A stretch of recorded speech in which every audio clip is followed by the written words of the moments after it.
Hello and welcome to my channel. My name is Nellie, and today I'm making this gorgeous full fur tote bag. I was at the fabric store and immediately I saw this leopard print fur fabric. I was like, wow, I fell in love and I knew that I had to make something with it. So I decided to go with an oversized tote bag because I thought that that size will look so cute and cozy with this kind of fabric. To start, I'm going to cut out a square that's about 24 by 24 inches, and I'm going to mark the direction that the fur runs in because you have to make sure that the furs lay in the same direction when you're assembling the bag. With fur, you don't want to cut with scissors because things can and will get very messy and you have the fibers flying all around.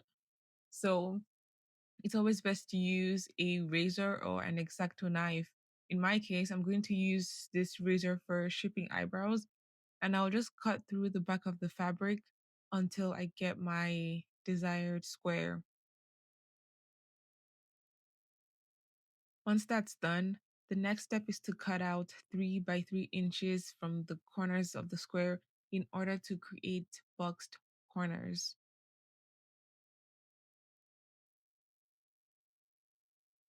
I'm going to repeat this exact same steps with the satin fabric that I'm going to use for the lining.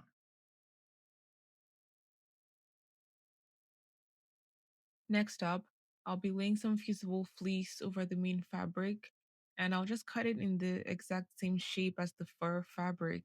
And usually I like to leave just a little bit of space around the edges so that when I'm sewing the final fabric, the fusible fleece doesn't get into the seams and create unnecessary bulk.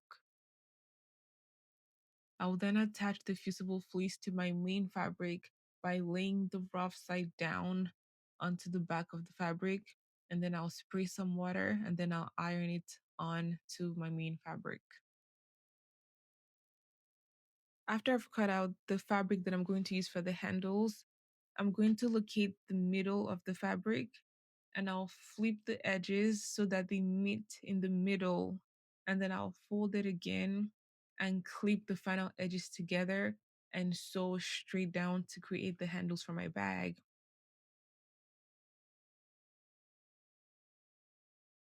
In hindsight, 30 inches for the handles of the bag was crazy because when I was done, the bag was hanging all the way down to my knees.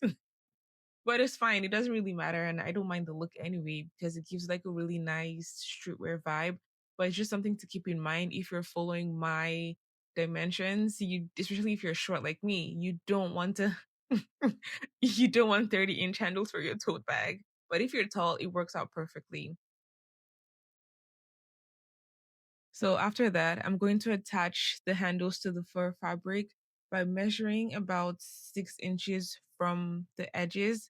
And then I'll just place the handles where the 6 inches ends and I'll sew them down. For the lining fabric, I'm going to sew straight down on the sides, and on the bottom, I'm only going to sew the corners, the little edges, and I'll leave a large opening in order to enable me turn the bag when I'm done assembling. And then for the corners, I'm going to line up the seams on the bottom and the seams on the side, and I'll just sew straight across in order to create the boxed corners.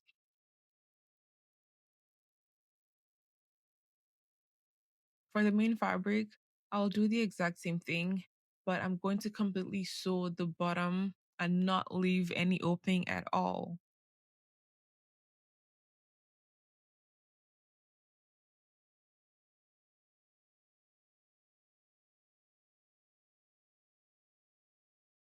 And now the bag is finally starting to take shape and look cute. And I was so excited at this point. I kept trying it on and seeing how it looked. And I couldn't put it down.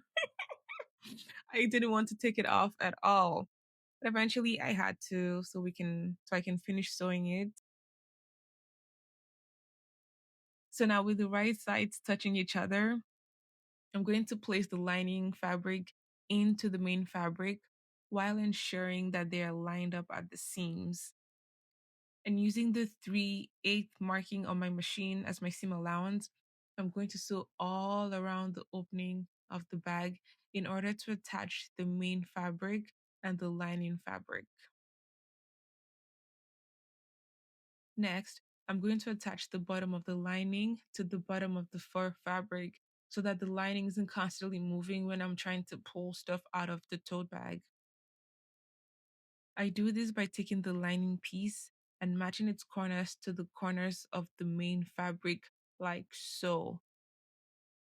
I actually learned this from a YouTuber called RS Island Craft, and it's such a creative, wonderful technique because it has saved so many tote bags that I've made in the past where the lining just keeps popping out and it was so annoying. So I'm so glad that I stumbled on this technique. So after that's done, it's time to flip the bag using the opening that I left on the bottom of the lining. Now that I'm looking at it and touching it, satin was such a good choice for the lining because it's so smooth and luxurious and it really complements the smoothness and luxurious feel of the fur fabric. Now I'm going to top stitch on the edge of the bag in order to hold everything together. And once that's done, I'm going to use a ladder stitch to close the opening of of that lining of that lining piece that we left. And you can just use a top stitch to, like, you don't have to be fancy like me and use a ladder stitch. You can just use a top stitch on top to seal it shut. But I just prefer the neatness and the look that a ladder stitch provides. And now the bag is finally done, and I am so pleased and so excited with how it turned out. I am so pleased with how it turned out, and I absolutely cannot wait to wear it to the mall. I am so excited to take it out. And now I finally have a giant tote bag that can fit all my unnecessary purchases when I go to the mall. Thank you so much for watching me make this. I hope you enjoyed watching as much as I enjoyed making.